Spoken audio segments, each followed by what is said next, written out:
vous vous souvenez que la fois précédente, ça fait un peu plus d'un mois maintenant, nous avions parlé un cours très important sur l'épître aux Romains et qui étaient les deux maris. Vous vous souvenez des deux maris? Le problème est de savoir lequel on choisit, d'accord. Alors, les deux maris étaient très importants puisque savoir lequel va nous aider dans notre travail, et c'était donc le cours que nous avions eu la fois précédente. Aujourd'hui, j'aimerais quand même vous parler de la lettre aux Romains à partir du chapitre 7, à partir du verset 7. C'est toujours la question que Paul est en train de développer. Paul développe toujours cette même idée pendant les premiers chapitres, si on les appelle comme ça, évidemment, sur la loi, sur la grâce, sur le péché, sur la sainteté, comment se comporter, qui sommes-nous réellement.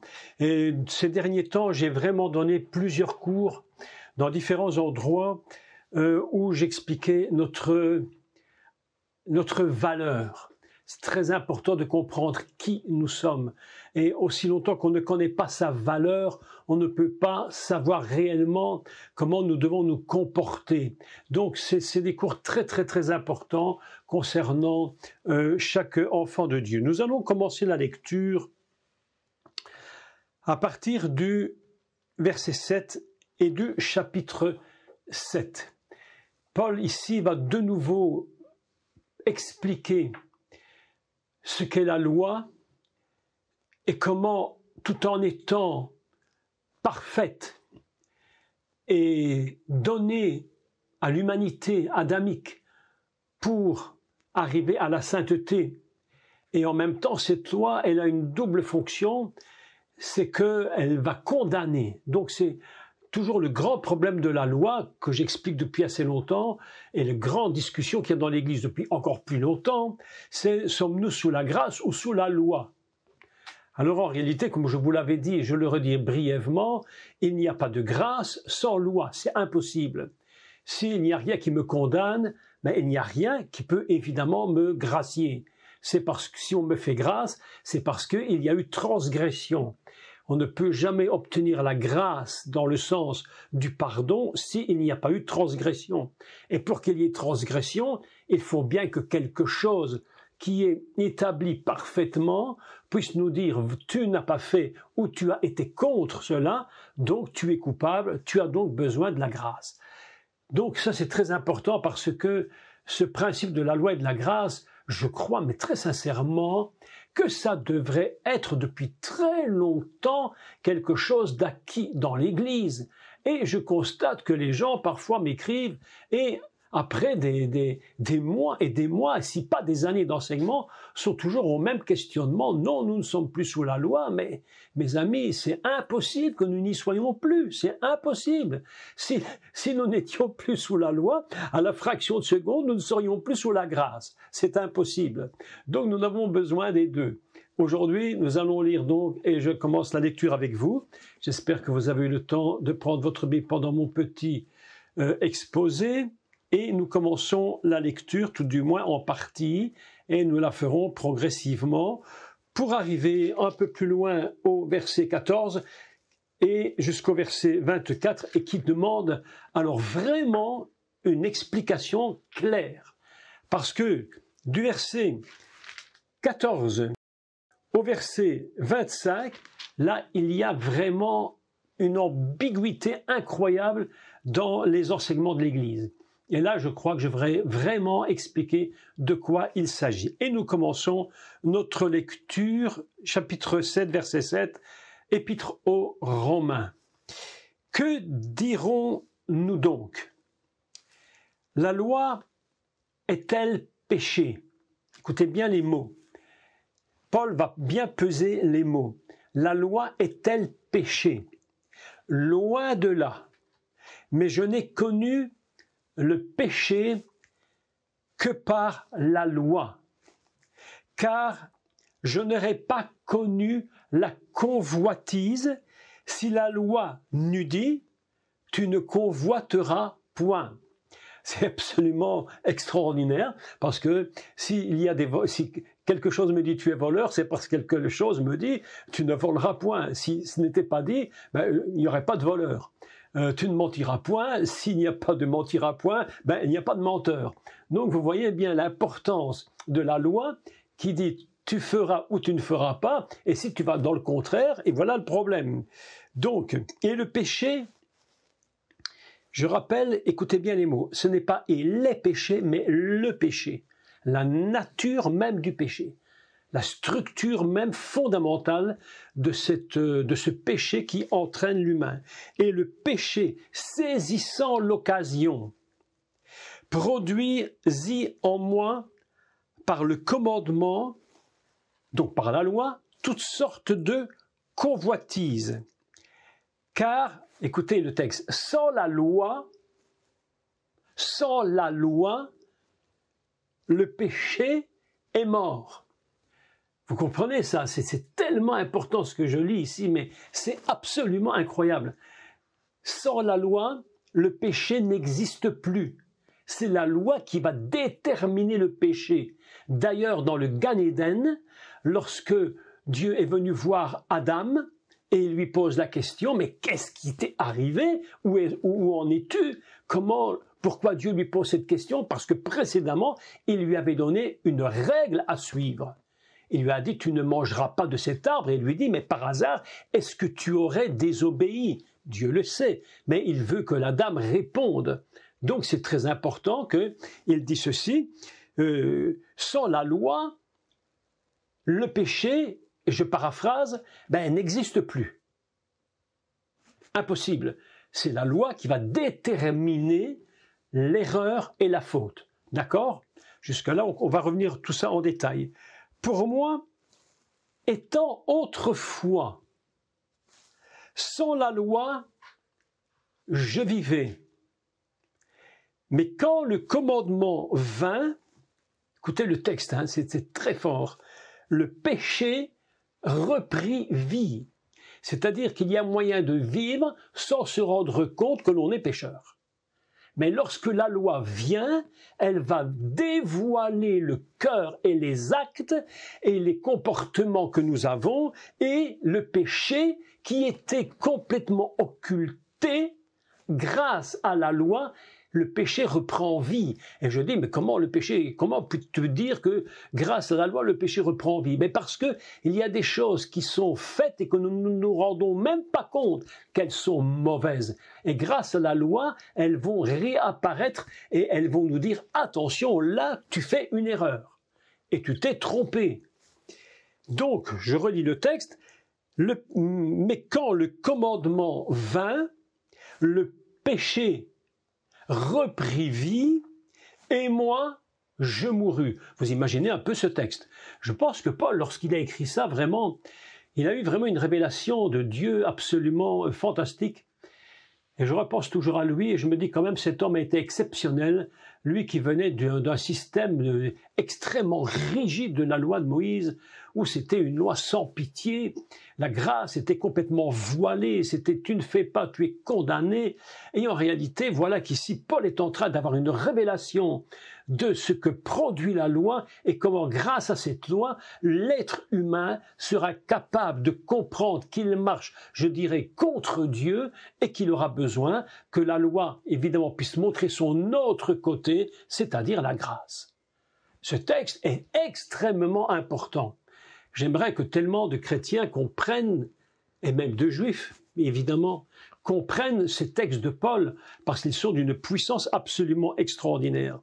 Ainsi, écoutez bien la phrase ici, maintenant c'est très fort. Ainsi, il faut toujours souligner ces petits mots. Ainsi, car, donc, ces petits mots liens, vous voyez, c'est très important. Ainsi, le commandement qui conduit à la vie se trouva en moi conduire à la mort. L'autre jour, j'ai parlé avec quelques amis qui lisaient et me disaient, on lit la Bible, on lit Paul, on ne comprend rien du tout. On ne comprend rien, c'est trop compliqué. Donc, on a vraiment besoin d'explications, parce que quand vous lisez ça, si vous ne rentrez pas dans le raisonnement de Paul, c'est absolument compliqué. Ce qui conduit à la vie conduit à la mort et la vie, tout est mélangé, c'est une complication extrême. Car le péché saisissant l'occasion, écoutez le mot ici, il dit ishi ani, si ça vous rappelle quelque chose, ishi ani ve'ochel. Où est-ce qu'on trouve cette phrase hébraïque? Ishi ani ve'ochel, c'est dans le livre de Bereshit, lorsque la femme répond à Dieu et elle lui dit « Le serpent m'a séduit et j'ai mangé ». Vous vous rappelez, hein? Ishiani, il m'a séduit. D'autres traductions hébraïques disent « Le serpent m'a entraîné ». On pourrait donc traduire « Il m'a entraîné par la séduction et donc j'ai mangé ». D'accord? Je continue et je explique tout ça un peu après. Donc, car le péché saisissant l'occasion me séduisit par le commandement et par lui me fit mourir. Voilà un texte. On va d'abord arrêter la lecture ici parce que là, il y en a une énormité à dire sur ce texte, c'est immense. Tellement important de comprendre de quoi il s'agit. Je reprends au début et je vais tenter, avec l'aide du Seigneur, de vous expliquer comment fonctionnent ces textes et comment Paul a conçu, réalisé le principe qu'on appelle la loi et la Torah. À quoi ça sert? Et Paul commence en posant une question. Il dit, que dirons-nous donc? Qu'est-ce qu'on va décider? Qu'est-ce qu'on va dire maintenant? Est-ce qu'on a bien compris le principe? Que va-t-on dire? La loi est-elle péché? Il pose cette question parce que puisque la loi nous révèle et qu'elle nous révèle véritablement le péché, c'est-à-dire la désobéissance, il pose la question, mais est-ce que c'est la loi qui est péché pour que nous comprenions ces choses? Et il dit, mais pas du tout, la loi n'est absolument pas du tout péché. Mais je n'ai connu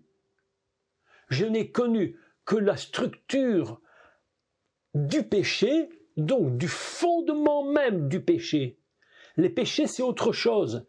Ce ne sont que les fruits de l'arbre. Et tu peux faire ce que tu veux, tu peux couper tous les fruits. Si tu ne coupes pas l'arbre, tu es toujours dans des saisons de péché. C'est impossible autrement. C'est pourquoi je crois qu'il y a une chose qui manque dans l'Église. Vous savez ce que je crois réellement, et je le constate depuis tant et tant de dizaines d'années, c'est que les chrétiens proclament « Mes péchés m'ont été pardonnés ». Et ça, c'est très bien. Et j'applaudis, je dis c'est magnifique. Tu as commis des péchés, donc tu as porté des mauvais fruits. Ces mauvais fruits ont fini par te, entre guillemets, pourrir la vie et celle des autres, très souvent.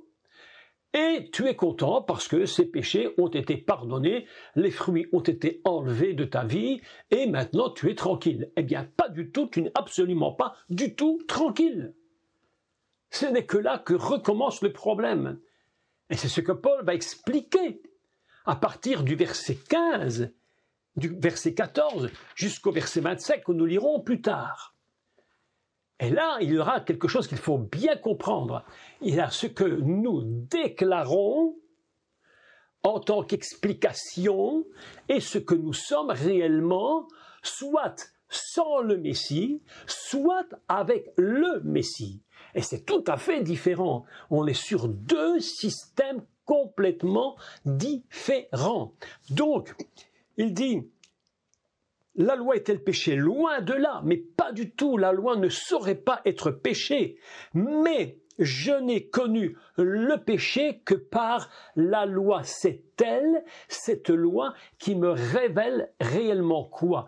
Elle me révèle non pas seulement mes péchés, mais la nature profonde de ce que l'être humain est. C'est-à-dire, tu es content que tes péchés soient pardonnés, mais aussi longtemps que le péché ne sera pas éradiqué définitivement, tu recommenceras à chaque fois que tu en auras l'opportunité de recommencer une nouvelle saison qui portera de nouveau les péchés. Un jour, j'étais dans une église et j'avais dit ceci: faites attention, lorsque dans votre vie, les mêmes péchés reviennent constamment et que vous ne savez pas vous en débarrasser. Est-ce que vous me suivez? J'ai remarqué ceci, que chez les chrétiens, souvent, c'est le même péché ou les mêmes péchés qui ne cessent de revenir. Pourquoi? Parce qu'il y a un domaine de la vie qui n'a pas été vaincu, c'est non pas les péchés, eux, tu ne peux, je vais même être très très strict dessus, à la limite, tu ne peux même rien faire pour les en empêcher. Tu ne peux pas empêcher un pommier de porter des pommes parce que c'est un pommier. Et lorsque vient la saison des pommes, et tu récolteras toujours des pommes, qu'elles soient bonnes ou mauvaises. Prenons l'exemple d'un mauvais pommier, tu fais ce que tu veux, tu as beau tirer les mauvaises pommes, chaque année à la saison des pommes, tu auras toujours des pommes, quoi que tu fasses. C'est pourquoi lorsque le péché se reproduit constamment, et qu'il revient constamment dans ta vie et que tu n'arrives pas à t'en débarrasser, pose-toi la bonne question. Donc, écoutez bien ceci, c'est très fort ce que je vais vous dire maintenant. Tu peux essayer de ne plus porter du fruit, mais le pommier peut essayer de ne pas porter de pommes, mais le pommier portera toujours des pommes. Et tu sais pourquoi? Parce qu'il est pommier. Et même si tu disais, je ne veux plus produire ce péché, ce que beaucoup de chrétiens font, je ne veux plus produire ce même péché dans ma vie tout le temps, je n'arrive pas, eh bien tu peux faire ce que tu veux, te battre contre cela, tu n'arriveras jamais à t'en débarrasser. Je te dis, une très mauvaise nouvelle, tu ne t'en débarrasseras jamais. Et quelle est la bonne nouvelle maintenant? C'est que si tu veux t'en débarrasser, arrête de croire que tu vas y arriver. Tu dis, mais tu racontes n'importe quoi. Mais moi, je vous dis la vérité. L'humain, dans sa chair, n'a aucune capacité de résister une vie entière au péché. Et il produira constamment des péchés. Mais qu'est-ce qu'il faut faire alors? Mais qu'est-ce qu'il faut que nous fassions? Mes amis, la Bible est claire. Il faut arracher le pommier. C'est la seule solution. J'étais quelques années dans une propriété où il y avait de nombreux arbres fruitiers et les fruits étaient immangeables. Tu peux te plaindre que les fruits sont immangeables, mais ce n'est pas la faute de l'arbre, c'est la faute de celui qui laisse l'arbre. Si tu le laisses dans ton verger, tu fais ce que tu veux, mais il sera toujours mauvais. Aucun fruit ne peut venir d'un bon arbre. D'ailleurs, c'est Yeshua qui le dit. Un bon arbre donne de bons fruits, un mauvais donne de mauvais fruits, et puis tu ne peux rien y changer. C'est pourquoi les efforts des chrétiens qui essayent à tout prix de ne plus retomber dans le même péché sont nuls, vains, non avenus, inutiles, tu n'en sortiras jamais. Pourquoi? Parce que ce n'est pas les péchés qui sont ton problème. Ton problème, c'est le fondement de ta nature qui est le péché, c'est l'arbre. Voilà ce que Paul nous dit. Vous imaginez comme c'est important de comprendre cela lorsqu'il dit ceci, et le péché, je reprends, car je n'aurais pas connu, mais je n'ai connu le péché que par la loi. C'est-à-dire que c'est la loi qui va me révéler non seulement les fruits, mais l'arbre. Et c'est pourquoi le Mashiach, lorsqu'il meurt sur la croix, va toucher les deux principes fondamentaux. Le sang purifie les péchés et la mort arrache l'arbre dans sa racine la plus profonde. C'est indispensable de comprendre cet enseignement que je vous dis aujourd'hui, parce que sans cela, mes amis, dans 10 ans, dans 20 ans, si tu vis encore un siècle et que tu n'as pas compris ce que je t'enseigne maintenant, dans 100 ans, tu te poseras encore et toujours la même question: comment vais-je m'en sortir avec ce péché qui me harcèle perpétuellement? L'arbre, on dit, je ne sais pas si c'est vrai dans tous les cas, mais enfin bref, on dit qu'un arbre a autant de racines en largeur et en profondeur qu'il a de branches que l'on voit apparentes. Donc tu t'imagines que même si tu coupais la branche de l'arbre, la racine, elle, est toujours là. C'est-à-dire que le fondement ne disparaît pas. J'insiste beaucoup aujourd'hui sur ce principe même, parce que Paul le dit, est-ce que la loi est péché? Évidemment pas, mais elle me révèle quoi? Elle me révèle la structure fondamentale. Mes amis, aujourd'hui dans l'Église, il y a un grand problème, enfin depuis aujourd'hui, pas aujourd'hui, mais depuis déjà quelques 30, 40 ans maintenant, un grand problème qu'on a mis chez les chrétiens, c'est une méconnaissance de l'œuvre du Messie. Et au lieu de toucher à la racine fondamentale, c'est-à-dire que le Messie seul est capable de faire, on essaie de restaurer, comment je vais dire un mot, je ne sais pas si on dit ça en Belgique, je ne sais pas en France, de rafistoler. On dit ça en France, rafistoler? Oui. En Suisse aussi, on dit Canada aussi. Est-ce que le Canada, vous dites ça au Canada? Rafistoler l'arbre, rafistoler les choses. Mais on peut, alors on a essayé de couper des branches en faisant des coupures, en disant oui, mais c'est à cause d'eux, c'est à cause de rien du tout. Je te dis une seule chose en est la cause, c'est la racine. C'est la racine. Nous touchons aujourd'hui à la racine. Et la puissance de la loi est tellement incroyable. La puissance de la loi est si forte que c'est la seule façon unique de dévoiler la racine et le péché fondamental. Et voilà ce que la loi est en train de faire. Elle nous montre qu'en réalité, ce que nous produisons n'est que le fait de quelque chose de bien plus important. Et le Messie touche à deux choses. Par le sang, il touche les péchés et il les efface. Et ça, c'est magnifique. Mais une chose manque dans l'Église, c'est qu'ils n'ont pas compris l'œuvre de la mort à la croix du Messie. Si vous écoutez dans l'Église très souvent, pas toujours, mais très souvent, on enseigne toujours le sang de Jésus, le sang. Alors c'est bien, je ne dis pas que non, je dis oui, 1 000 000%, oui, 1 000 000%, mais on oublie de mettre la réalité en face des gens quand tout est effacé par le sang. Est-ce que la racine a été détruite? Et voilà le problème. Et mes amis, je vais encore aller plus loin que ça. Je vais vous décourager en vous encourageant. Ou plutôt, je vais vous encourager en vous décourageant. Tu ne peux rien y faire. Tu n'as aucune puissance, tu n'as aucune force, tu n'en as aucun moyen pour détruire la racine. C'est une impossibilité totale. Le seul qui puisse toucher à la racine, l'arracher complètement et replanter un nouvel arbre, c'est le Mashiach Yeshua. Il est le seul. Mes amis, je suis en train de vivre des moments magnifiques avec le Seigneur. Je vous dis des moments magnifiques, magnifiques.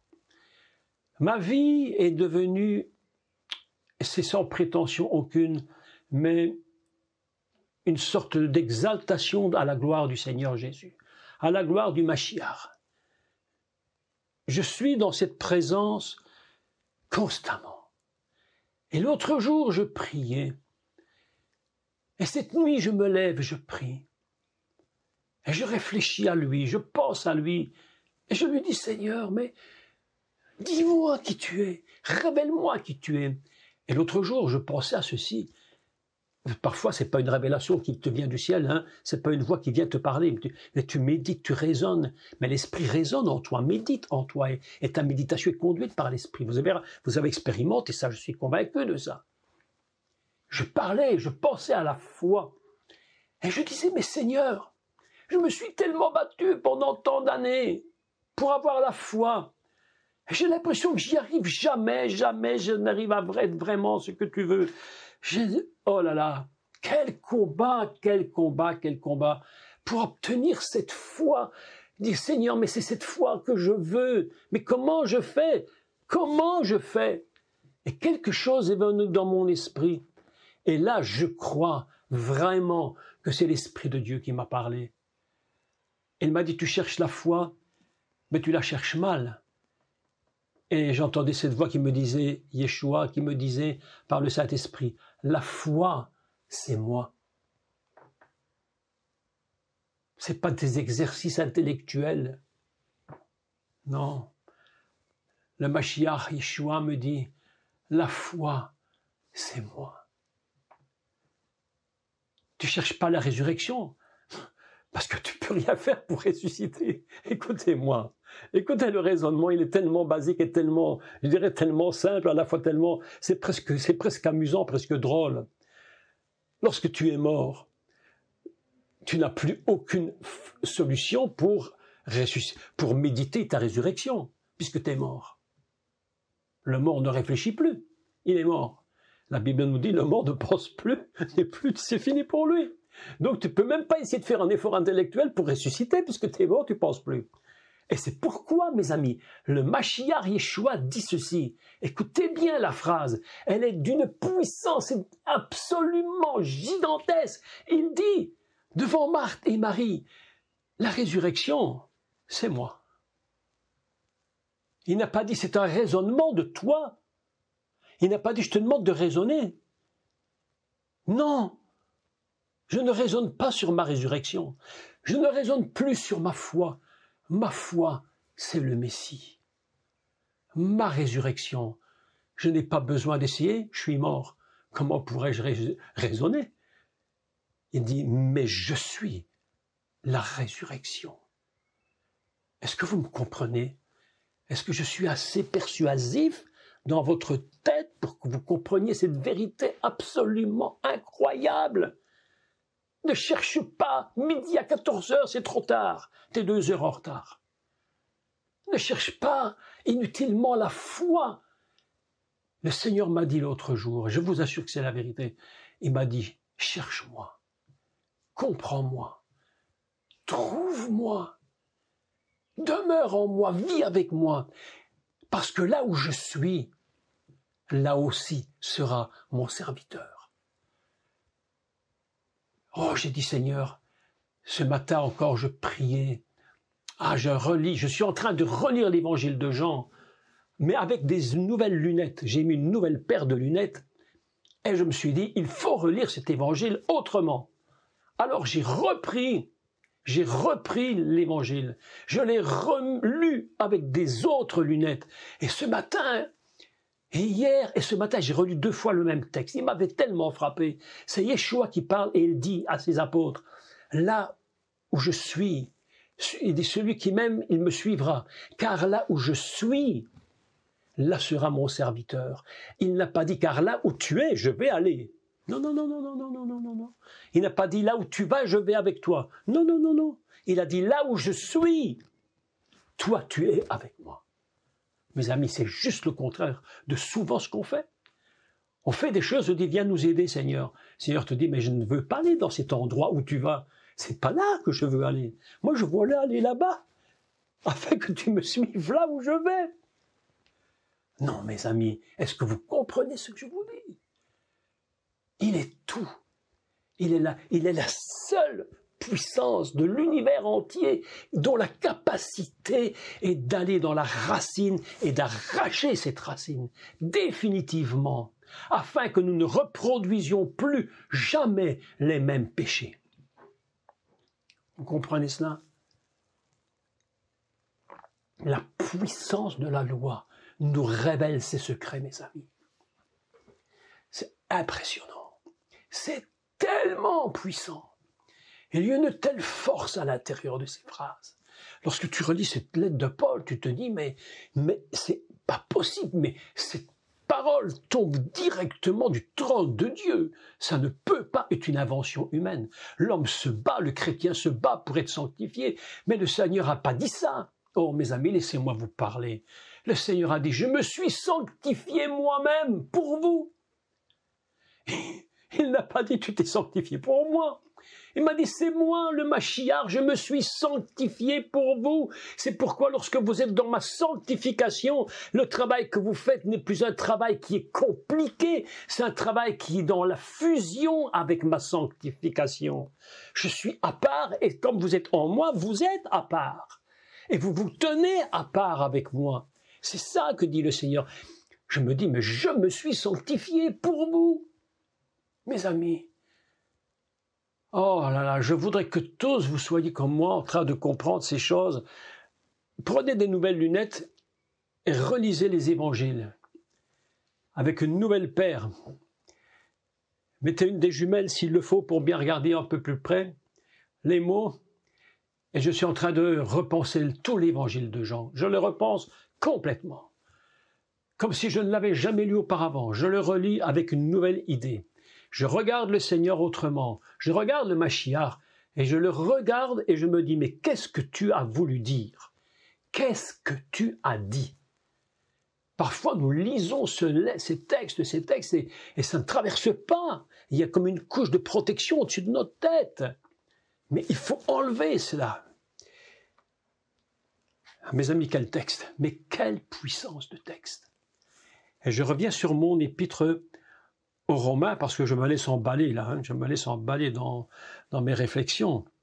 Mais avouez quand même qu'il y a une grande puissance de Dieu à travers ces mots. Je suis convaincu que beaucoup d'entre vous qui m'écoutez, pas parce que c'est moi, mais à travers les paroles, l'Esprit de Dieu vous parle différemment de ce qu'il n'a jamais parlé à beaucoup d'entre vous. Et lorsque vous allez vous mettre à relire ces textes, vous n'aurez plus du tout la même conception des choses. Et le Seigneur va vous paraître tellement glorieux. Écoutez ceci.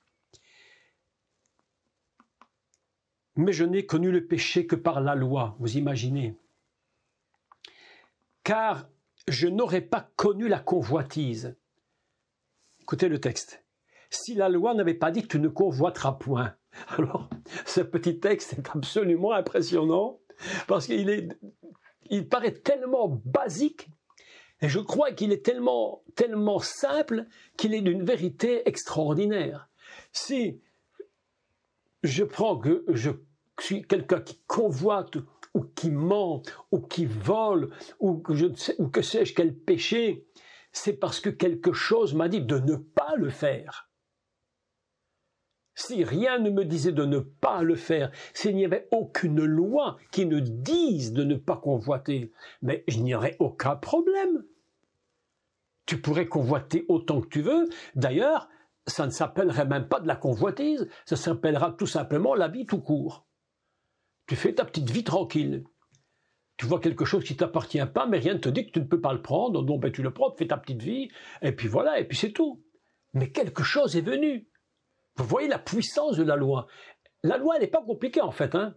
Ce qui est très compliqué, c'est tous les mitzvot, les 613, là ça devient une complication pas possible. Mais fondamentalement, les 10 paroles, c'est pas compliqué. D'ailleurs, il n'y en a que 10.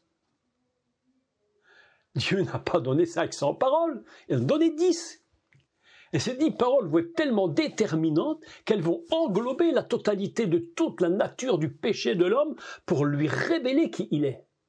Tu ne convoiteras point. Mais attends, mais avant je le faisais, mais je ne savais pas que c'était mal. Mais tout à coup tu me dis, j'entends que la loi me dit, tu ne convoiteras point, tu ne voleras point. Oh là là là là, mais j'ai volé, mais c'est terrible. Je n'ai pris qu'un caramel à mon petit copain, là, mais il ne le savait pas, mais la loi me dit, tu as volé. Avant, je ne le savais pas. Maintenant, tout d'un coup, la loi me révèle cette chose. Et nous bénissons la loi qui nous révèle que nous sommes pécheurs. Parce que l'homme qui ne sait pas qu'il est pécheur court, entre guillemets, dans ce qu'on appelle, je vais prendre un langage très évangélique habituel, mais le conduit directement en enfer et il ne s'en rend même pas compte.